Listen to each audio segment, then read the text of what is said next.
군이 12.3 비상계엄을 앞두고 시체를 담는 종이관 대량 구매를 타진하고 시신을 임시 보관하는 영현백은 3,000개 넘게 실제로 구입한 사실이 확인됐습니다. MBC가 앞서 전해드린 노상원 전 정보사령관 수첩엔 계엄 직후 정치인과 판사 등을 수거해 사살하려 했던 걸로 보이는 내용들이 적혀 있었는데요. 수천 구의 시신이 발생할 상황에 대비했던 건 아닌지 수사가 시급해 보입니다. 골판지를 접어 만든 종이관입니다. 지난해 8월 22일 이군단 사령부 소속 군무원이 서울의 종이관 제조업체에 연락을 했습니다. 군부대에서 근무 중인데 영현, 즉 시신이동 보관업체를 알아보고 있다며 제작 소요 시간은 물론 한 번에 몇 개까지 운송할 수 있냐고 물었습니다. 그러면서 사망자가 예를 들어 3,000개가 필요하다면 어떻겠냐고 말을 꺼낸 뒤 종이관 1,000개를 구매할 경우 가격이 얼마냐고 구체적으로 문의했습니다. 구매 계획을 구체화해서 보고하겠다고 한 군무원은 그 후로 연락이 오지 않았고 해당 업체도 종이관을 보내지는 않았습니다. MBC 취재 결과 군이 시신 처리를 위해 민간업체에서 관을 사들인 전례는 지난 5년간 없었고 창군 이래로도 한 번도 없을 거라는 게 군 관계자 설명입니다. 연간 사망자가 100명이 되지 않는 군에서 그것도 지상작전사령부 산하 2군단에서만 1,000여 구에 달하는 시신 처리를 예상한 계획을 갑자기 세운 겁니다. 또 육군이 실제로 시신을 임시 보관하는 영현백을 대량으로 사들인 사실도 추가로 확인됐습니다. 지난해 1월 1,883개였던 육군의 영현백은 1년 내내 비슷한 수준으로 유지하다 돌연 12월에 4,940개로 크게 늘었습니다. 평소 보유량의 2배 가까운 3,114개를 갑자기 구입한 건데 MBC가 기록을 확인한 2021년 이후 육군이 이렇게 많은 영현백을 보유한 적은 없었습니다.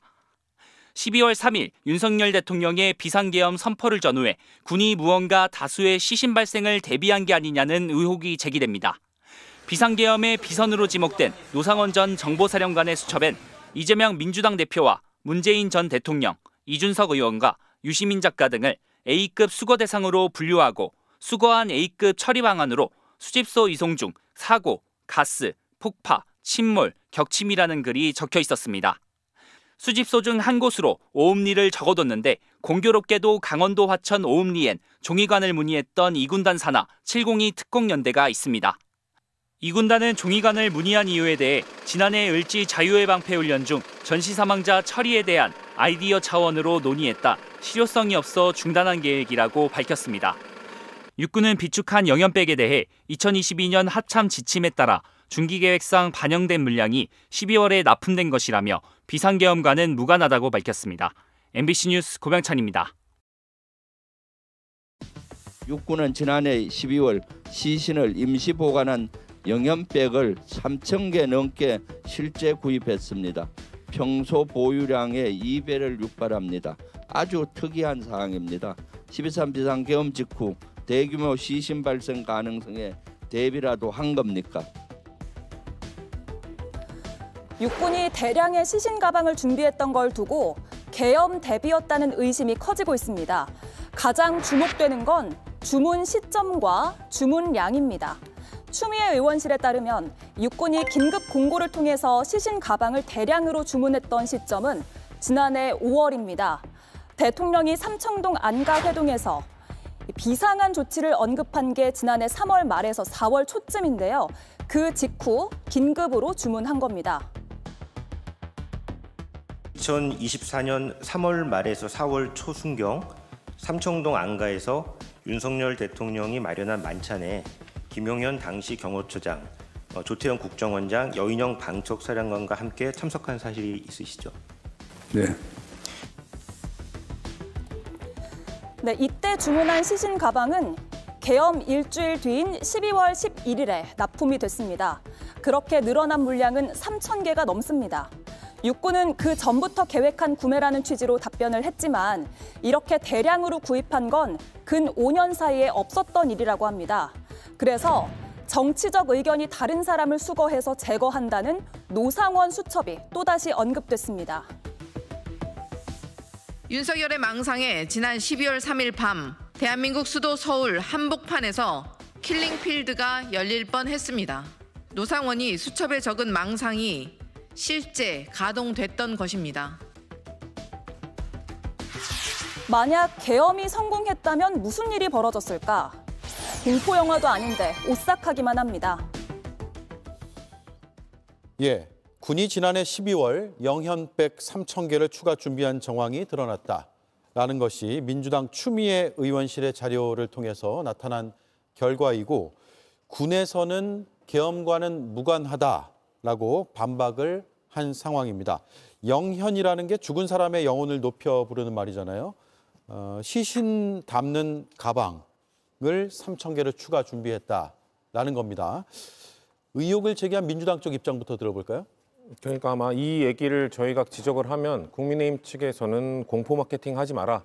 뭐 2025년에 무슨 그런 게 말이 되느냐 또 얘기를 하실 것 같아요. 하지만 그 노상원 전 사령관의 수첩에 의해서 수거 대상, 수집 대상이었던 민주당의 입장에서는 저런 영현백을 3,000개나 추가적으로 구매했다는 것이 공포스러울 수밖에 없습니다. 비상계엄을 논의하는데 왜 갑자기 영현백을 추가로 구매하지? 이건 노상원 전 사령관의 수첩과 연관이 되는 것이거든요. 사실 노상원 전 사령관의 수첩에 대해서 국민의힘 측에서는 계속해서 개인의 일탈일 뿐이다, 뭐 개인의 망상일 뿐이다 이렇게 주장하고 계시지만 노상원 전 사령관이 12월 3일 비상계엄 당일뿐만 아니라 그 전후로 해서 계속해서 김용현 전 장관을 비롯한 현직 군인들, 현직 정보사령관을 포함한 상당히 많은 인원들과 소통하고 있었고 그들에게 영향력을 행사했다는 것이 하나하나 드러나고 있습니다. 많이 드러났습니다. 이미 노상원 전 사령관은 비상계엄의 주축 세력이었다는 것을 모르는 사람이 없을 정도입니다. 그런데도 불구하고 노상원 전 사령관의 수첩에 있었던 내용이 그냥 망상에 불과하다. 그렇기 때문에 영현백 갖고 자꾸 트집 잡지 말라. 이거를 저희가 납득할 수 있겠습니까? 그리고 뭐 아까 합참에 지시했다는 것이었다. 2022년 합참의 작전 지시였는데 왜 이제 와서 공교롭게 비상계엄을 논의한 이후에 그리고 공교롭게 비상계엄을 실시한 12월에 갑자기 3,000개가 늘어나게 되는 것이죠. 이런 거에 대해서 설득력 있는 해명을 해주지 못한다면 아까 말씀드린 수집, 수거 대상이었던 민주당의 입장에서는 이거에 대해서 끝까지 문제제기를 할 수밖에 없다는 말씀 드리겠습니다. 예, 추미애 의원실에서 파악한 내용의 자료를 보면 그래픽으로 한번 띄워주시죠. 영현백의 보유량을 보면 네, 2024년 12월에 급증하게 됩니다. 그동안에는 1,883개, 1월이 그랬고요. 11월까지 거의 1,800개 단위로 보유를 하고 있었는데 12월에 3,116개가 늘어서 4,940개를 보유하게 됩니다. 이건 결과적으로만 보면 이렇게 뭔가 갑자기 늘어난 것처럼 보일 수밖에 없어요.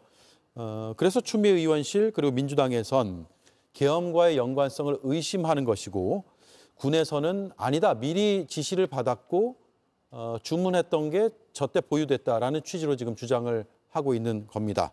김보엽 위원 생각은 어떻습니까? 군의 해명이 명쾌하지 않습니다.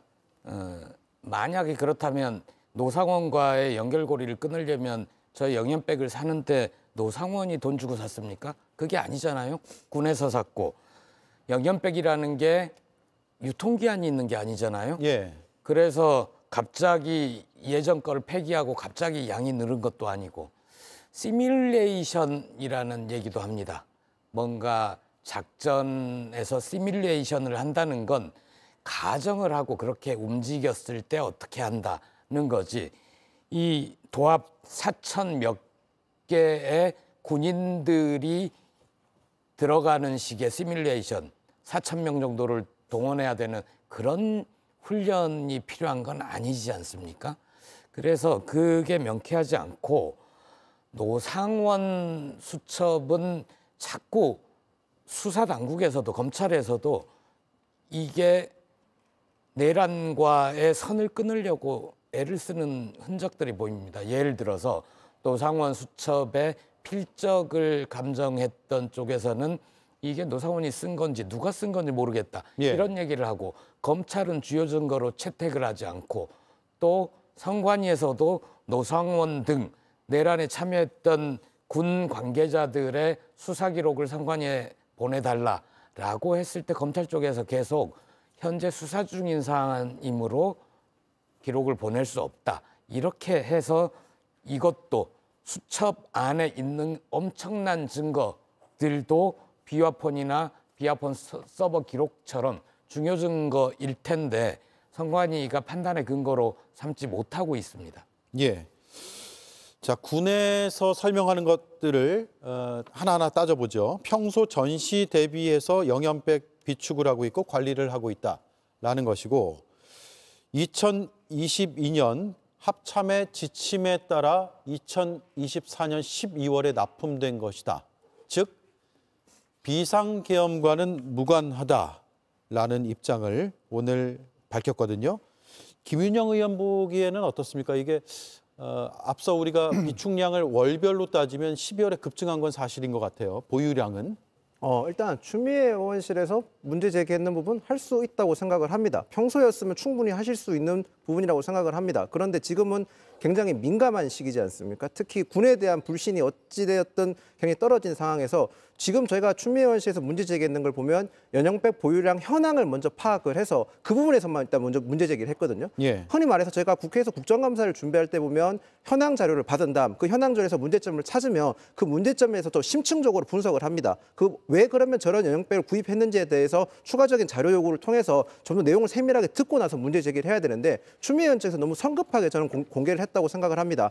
군에서는 분명히 어떻게 얘기했냐면 2022년 중기 계획을 통해서 저 연영백을 추가로 구매했다고 했거든요. 저희가 흔히 말해서 중기 계획이라고 하면 5년 단위 계획을 세워서 중기와 단기 계획 사이에서 성립된 계획입니다. 그러면 2022년에 중기 계획이 성립했던 중기 계획에 대해서 추미애 의원실에서는 먼저 그 중기 계획을 확인했었어야 됩니다. 그 내용까지 확인한 다음에 충분히 문제 제기를 했었어야만 저는 저 내용에 대해서 더 신빙성을 가질 수 있고 더 나아가서 국민들께서도 좀 더 덜 불안해하면서 저 상황을 볼 수 있다고 저는 보는데 지금 상황에서는 지나치게 너무 비약해서 간 것 같습니다. 공포 마케팅이라고 비난하는 게 아니라 지금 상황에서 더 정확을 넘어서 적확하게 문제 제기를 해야 된다. 그 점을 말씀드리고 싶습니다. 말씀 중에 군에 대한 불신이 높아졌다 이 말씀하셨는데 사실 그렇지 않습니다. 군에 대한 신뢰가 높아졌죠. 왜냐하면 총을 들고 국회에 왔던 그 군인들 갈등하는 눈빛 그리고 서강대교 넘지 마라라고 얘기했던 수방사 장교 이런 것 때문에 군에 대한 신뢰가 높아졌습니다. 군에 대한 신뢰를 얘기할 불신이 높아진 대상은 내란에 아무런 생각 없이 참여했던 군 지휘부 그리고 그중에 일부는 반성을 하고 있지만 아직도 자기가 무엇을 잘못했는지 모르는 그런 군인들이 문제인 거지 이런 일을 겪으면서 대한민국 국민들은 우리 군인들도 제복 입은 시민들이구나 훌륭한 사람들이구나 신뢰가 높아졌죠. 어떻게 군에 대한 불신이 높아졌습니까? 저는 일선 장병들에 대해서 얘기한 게 아니라요. 말씀하신 대로 그 일선 장병들에 대해서는 저 충분히 높게 평가해야 될 부분이 저도 있다는 점에서는 공감을 합니다만 지금 전반적으로 어쨌든 특정 계엄에 투입됐던 부대에 대한 전반적인 불신이 높아졌다는 점에 대해서 말씀드렸다는 점을 말씀드리겠습니다. 그리고 민주당이 이런 식으로 문제 제기를 할 수밖에 없는 이유는요. 저는 영연백을 주문하고 그리고 구매하고 비축하고 관리하고 있는 군인들은 왜 이거를 구매하고 관리하는지 모를 겁니다. 아마도 위에서 노상원 전 사령관의 명령을 받는 아니면 김용현 전 장관의 명령을 받는 그런 사람들에 의해서 지시가 내려왔으니까 구매를 했을 것이고 이거 근거가 뭐래? 했을 때 아마 합참 지시가 있대. 자세는 잘은 모르겠지만 그냥 그 구매에 따랐을 뿐입니다. 명령에 따랐을 뿐인 건데 결국 이거를 왜 구매했고 왜 준비해놨고 하는 거는 이 계엄을 일으킨 주축 세력들만 알고 있을 겁니다. 그렇기 때문에 저는 이거에 대해서 군 내부에 뭐 보고서 갖고 와 무슨 계획서 갖고 와 이래봐야 알 수 있는 것이 아니라 결국 이 비상계엄과 관련된 전 그래서 사실 윤석열 대통령이나 김용현 전 장관에 대한 압수수색 이런 것들이 이루어져야 이들이 과연 노상원 전 사령관의 수첩에 있는 내용을 함께 공유했는지 이런 여부를 알 수 있는 건 아니겠습니까? 그거에 거기까지 수사가 미치게 되고 그 조사를 자료를 확보하게 된다면 저것과 관련된 내용들도 있을 수 있다고 보기 때문에 단순히 그냥 군 내부의 그런 절차적으로 뭔가 따져봐야 알 수가 없기 때문에 저는 정치적 논쟁화시킨 것이라고 보고 있기 때문에 아까 왜 그런 식으로 하지 않았냐는 비판은 이런 식으로 말씀드리겠습니다. 저희 아무리 생각해도 좀 선회해서 해석하려고 해도 의심스럽고 공교로운 거는 맞습니다. 이 영연백뿐만 아니라 종이관도 1000개를 구입했다고 하는데 영연백은 내구 현안이 길지만 종이관은 날씨와 기온, 습도의 영향을 많이 받는 것이기 때문에 내구 현안이 상당히 짧습니다.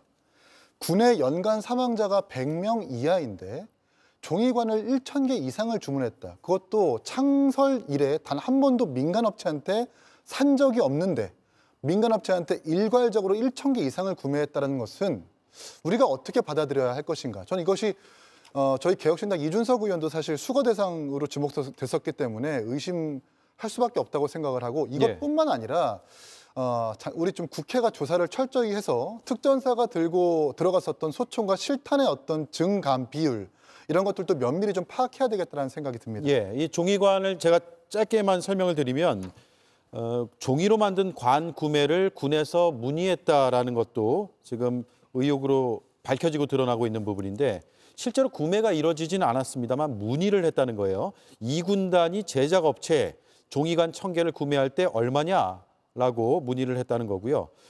여기에 더해서 이제 국회 국방위 소속의 김병주 민주당 의원이 노상원 수첩 속에 오음리가 2군단이 있는 지역이다. 그런데 2군단이 종이관 1000개를 문의했다는 것이다. 즉 종이관 구매 문의와 비상계엄 사이의 연관성이 있다라는 주장으로 지금 확대되고 있거든요.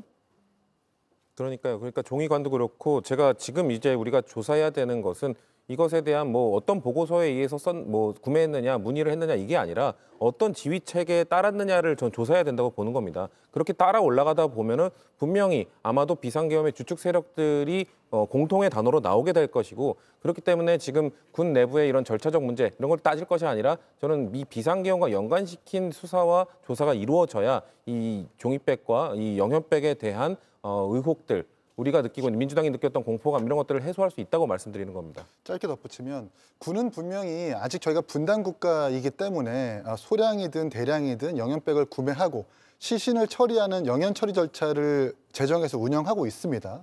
그런데 한 가지 이상한 것은 보통 달마다 내지는 연마다 1000개씩 구매하던 것이 왜 3000개까지 늘어났는지를 정확하게 해명해야 되는데 군은 여지까지 아직도 이렇다 할 해명이 없습니다. 이 부분들을 집중적으로 파고들어서 계엄과 연관성이 있는지를 조사해야 될 것 같습니다. 예, 수사 대상이 많죠. 아무것도 수사를 제대로 못하고 있는 이유는 헌재에서 내란 수계에 대한 재판, 그게 결정이 이루어지지 않아서 결과적으로 다른 수사를 지체시키거나 방해하고 있는 효과로 나타나고 있다는 겁니다. 겨우 빙산의 일각에서 빙산 드러난 부분만 수사를 하고 나머지 아래 군, 대통령 비서실, 검찰, 내란에 관여한 흔적들이 있는 쪽들 다 내란 특검을 발동해서 수사해야 된다고 봅니다. 예, 알겠습니다. 네 분의 말씀을 여기까지 듣고요. 추가 조사는 좀 필요해 보일 것 같고 확인도 해야 될 것 같습니다. 좀 진전되는 내용이 있으면 다시 한번 우리가 이 자리에서 논의를 해보면 될 것 같고 지금 일부 언론에서 헌재가 오늘 선고기일 공지를 안 하기로 했다. 다음 주가 유력하다라고 속보를 내보내고 있는데 이 내용은 저희가 확인이 되면 확인된 내용을 토대로 속보로 전해드리고요. 아직까지는 확정적으로 말씀드릴 수는 없다라는 점을 공유하면서 마칠게요. 네 분 고맙습니다.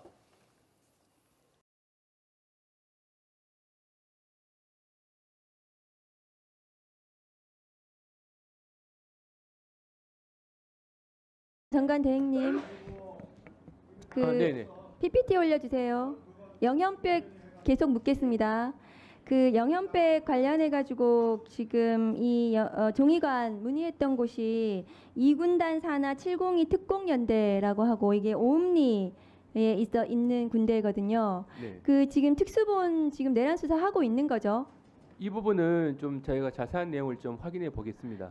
노상원 수첩에 들어가 있는 이 오음리 수거 대상을 체포해가지고 오음리로 지금 수거 수집소에 보낸다는 거예요. 그리고 이 오음리는 이 영현백 종이관을 주문한 2군단이 오음리에 있다는 거예요. 그러니까 되게 연결이 되어 있고 그러면 노상원 수첩 관련해가지고 특수본에 수사를 해야 돼요. 이거 수사가 진행이 안 되는 것 같아요. 특수본에서 노상원과 관련해서는요.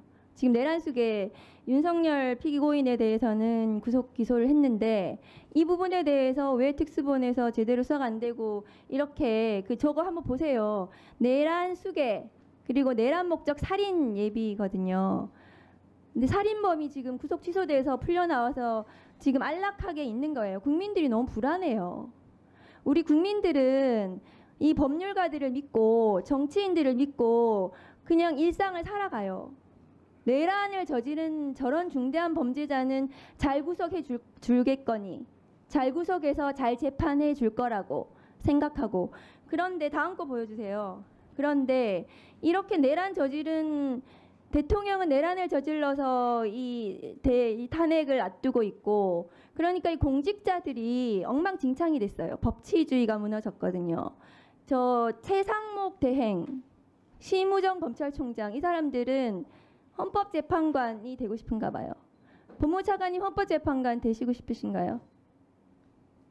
위원님 말씀 취지는 알겠는데요. 일단 기본적으로 최상목 대행이나 검찰총장은 최상목 취지로, 대행이 거부권을 행사한 이유가 방통위 개정안이 위헌성이 있다. 그리고 명태균 특검법이 위헌성이 있다. 심우정 검찰총장이 직시한 거 안 한 것은 위헌 소지가 있다. 이 사람들 헌법재판관도 아닌데, 모든 법률은 차관님도 법률가시겠지만 헌법재판소의 위헌 결정이 나기 전까지는 합헌으로 추정이 됩니다. 그럼에도 불구하고 이 사람들이 자기들이 헌법재판관도 아니면서 헌법재판관 행세를 하고 있습니다. 그런데 또 기가 막히게도 법원의 판사는 법에도 없는 것을 규정을 자기가 만들어가지고, 아, 윤석열한테는 이게 더 나아. 형사소송법이 있지만 내가 보기엔 윤석열한테는 맞춤형으로 이렇게 하는 게 더 맞아. 이러면서 구속 취소를 해버렸어요. 최상목 대행의 마은혁 재판관 불임명은 다음 거 보여주세요. 헌법재판소에서도 위헌이라고 결정이 났습니다. 그리고 최상목 본인도 헌재 결정을 존중한다고 했어요. 존중한다고 했으면 임명을 해야 됩니다. 직무유기라는 것이 즉시범입니까, 차관님? 뭐 계속범적인 성격도 계속범이에요. 계속범은 현행범인입니다. 계속범이 현행범인이기 때문에 언제든 체포가 가능해요. 법률적으로 그렇습니다. 차관님께서도 아시겠지만.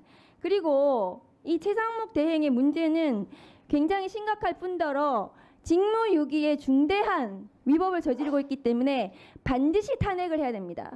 그리고 역사에 죄를 물어야 돼요. 그리고 지금 보니까 과거에 국정농단 사건 때 어마어마한 국정농단 비리의 공범이네요.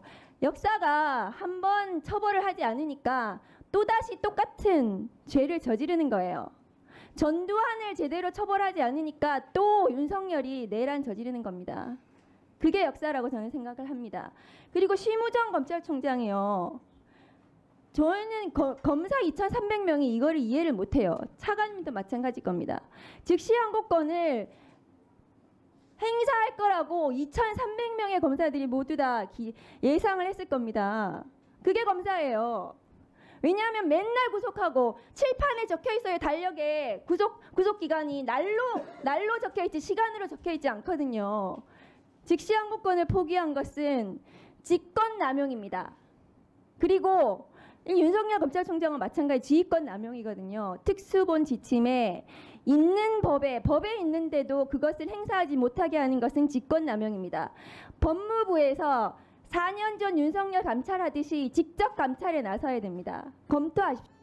네, 저 위원님께서 말씀하신 특수본과 관련된 어떤 지시와 관련된 그런 위법성 주장 부분은 이 기본적으로 특수본 그 예규가 있긴 있는데 이게 2001년도 만들어진 규정이고 이 사건에 적용되는 건 아닙니다. 그래서 검찰총장은 일반적인 법 규정에 따라 지휘는 가능한 부분이라 이 부분에 대해서는 네.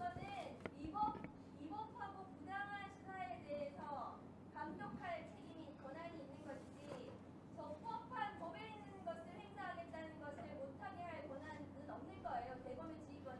네네. 시한권은 심우정의 권한이 아니에요. 그 부분은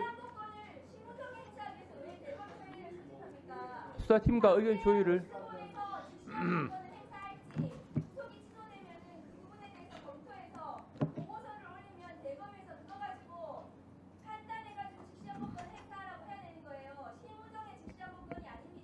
네, 대검과 특별 정리해 주세요. 네, 그 부분은 네, 수사팀과 의견 조율을 거친 사항입니다. 네, 정리해 주시고요. 다음은 박지원 의원님 질의해 주세요. 법무부 차관님. 네. 형사소송법 211조 한번 말씀해 보세요. 형사소송법 211조. 211조. 말씀해 보세요. 그 조문 한번 찾아보도록 하겠습니다. 조문이 어떻게 돼요? 형사소송법 211조. 예, 지금 한번 찾아보고 말씀드리겠습니다. 자, 이따 찾아보고 말씀하세요. 네. 형사소송법 211조. 현행법 예. 예, 211조는 현행법인과 준현행법인에 관한 요건을 규정한 절차 규정입니다. 네. 네네. 읽어보세요. 1항에 대해서 현행범인의 정의를 하고 있고 2항은 이제 현행범인 요건으로 규정. 현행범은 네, 누구든지 예. 읽어보세요. 211조 2항은 1호가 이제 범인으로 불리며 추적되고 있을 때, 2호는 작물이나 범죄에 사용되었다고 인정하기에 충분한 흉기나 그 밖의 물건을 소지하고 있을 때, 3호는 신체나 의복률에 증거가 될 만한 뚜렷한 흔적이 있을 때, 4호는 누구냐고 묻자 도망하려고 할 때는 다음 각호의 어느 하나에 해당하는 사람은 현행범으로 본다라고 하는 간주 규정입니다. 그리고 1항은 범죄를 실행하고 있거나 실행하고 난 직후의 사람을 현행범인이라고 한다라고 해서 일반적인 규정을 두고 있습니다. 그래서 네. 그 현행범은 누구든지 영장 없이 체포할 수 있다 이렇게 되어 있죠? 네, 그렇습니다. 그 내용을 읽으라고 하는 얘기예요. 네. 다시 한번 말씀해 보세요. 기본적으로 현행범은 누구나 체포할 수 있습니다. 그거는 뭐 법률에 맞는 말인데 범죄가 되는지 안 되는지 범죄가 될 때 현행범은 누구든지 영장 없이 체포할 수 있다. 그렇죠? 예. 자, 제가 오늘은 이야기할게요. 검찰이 김성원의 구속영장을 계속 기각하고 반려하고 그렇게 했어요. 자, 비아폰 관련해서 이 피켓에 보면 누구에게 비아폰이 주어졌습니까? 윤석열, 김건희 공직자예요? 아니죠. 왜 비아폰이 주어질 수가 있어요? 이렇게 하면 됩니까? 안 됩니까? 구체적인 내용은 모르겠습니다만 대통령 경호법상 경호 대상이기 때문에. 윤석열 대통령 부인은 왜 시도 때도 없이 온갖 곳에 껴드는 거죠? 김건희에게 비아폰을 주면 됩니까? 안 됩니까? 그 부분은 그 밑에는 누가 있습니까? 노상원이 우리 법원행정처장님, 노상원이 경호처로부터 비아폰을 받을 대상입니까? 제가 그 부분은 뭐 답할 위치에 있지 않습니다. 아니, 노상원이 공직자도 아니고 비아폰을 받을 대상이에요? 공직자가 아니라면은 이런 자격이 아닐 수도 있겠습니다만은 비아폰을 받을 수 있는 대상이 아니죠. 자, 그렇게 말씀드리고 오늘 충격적인 이야기를 한번 들어보도록 하겠습니다. 한번 들어봐 주세요.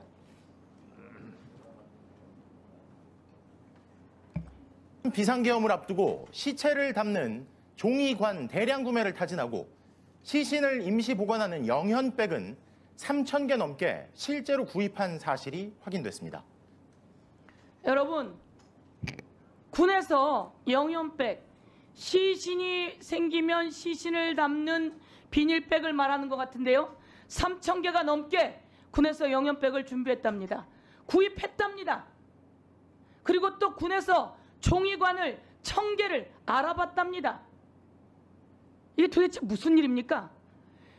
종이백, 종이관 1,000개를 알아본 것은 이 비아폰을 받은 노상원이 오눔리라고 하는 곳에 우리 정치인, 법관 모두 다를 데리고 가서 수거하는 장소가 바로 그쪽입니다. 그쪽에서 종이관 1,000개를 알아봤답니다. 이게 윤석열이에요, 이게. 더 나와야 되겠어요? 지금 말한 것처럼 3,000개 넘는 영현백을 준비했다고 합니다. 벌써 구매했다고 합니다. 이런 사람이 윤석열이에요. 지금 서영교는 노상원 수첩에 2번이나 들어갔어요. 법관들 가만히 있을 것 같아요?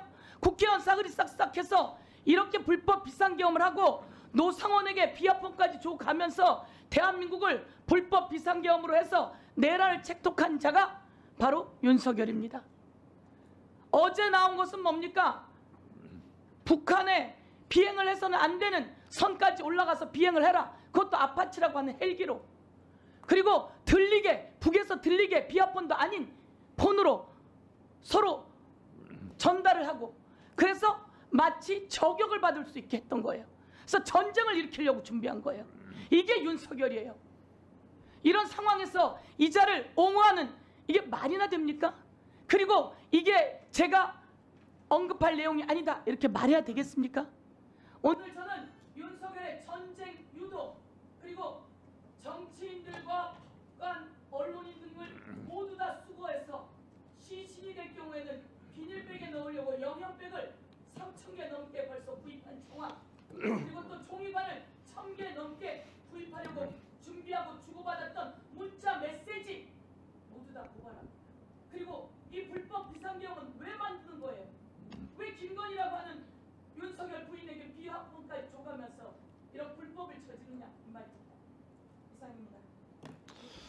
네. 어제 저도 저 뉴스를 보면서 여러 가지 생각이 좀 들었습니다. 그 국익 추구가 최종 목표인 외교에도 여야가 없어야 되지만 이 내란에도 여야가 따로 있을 수 없습니다. 저 영연백 3,000개 구입했다는데요. 저도 체포 리스트에 들어가 있습니다. 그 뉴스를 보면서 어제 뉴스를 보면서 내가 저기에 누워 있을 수도 있었겠다는 생각이 듭니다. 이건 민주당 국회의원들뿐만 아니라 국민의힘 의원들도 마찬가지예요. 왜? 한동훈 전 대표도 체포 대상이었잖아요. 극소수의 찐윤 의원들이 아니면 비윤 의원들도 다 민주당 국회의원들처럼 체포되고 저 신세가 됐을지도 몰라요. 비상계엄이 성공했다면. 그래서 여야 간의 입장이 다를 수 있지만 이런 비상계엄 내란, 특히 저 영연백 시신 수습하려고 3,000개를 구입했다는 저 뉴스는 그 만약에 내란이 성공했다면 오동훈 공수처장, 김석우 처장, 최재 감사원장 그리고 우리 법원행정처장님, 법제처장님 다 무사했을 것 같습니까? 이거는요 기존에 있는 사람 싹 쓸어버리는 거예요. 그리고 새로 탈모 자리에 머리 심듯이 새로 심는 거거든요. 기존에 있던 사람들 다 저기에 들어갔을지도 몰라요. 예. 유상범 간사도 무사하지 못했을 것 같아. 찐윤이 아니잖아요. 그래서 이런 부분은 진짜로 정쟁의 대상이 돼서는 안 되겠다는 생각이 듭니다. 박은정 의원님. 네, 질의하세요. 법무부